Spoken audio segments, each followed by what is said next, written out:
You ask Tiger to solve. This deals with linear equations with one unknown.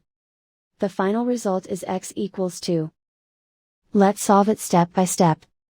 Group all x terms on the left side of the equation. Subtract 2x from both sides. Group like terms. Simplify the arithmetic. Group like terms. Simplify the arithmetic. Group all constants on the right side of the equation.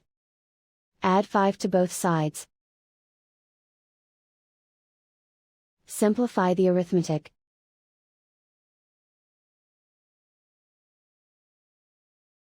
Isolate the x. Divide both sides by 5.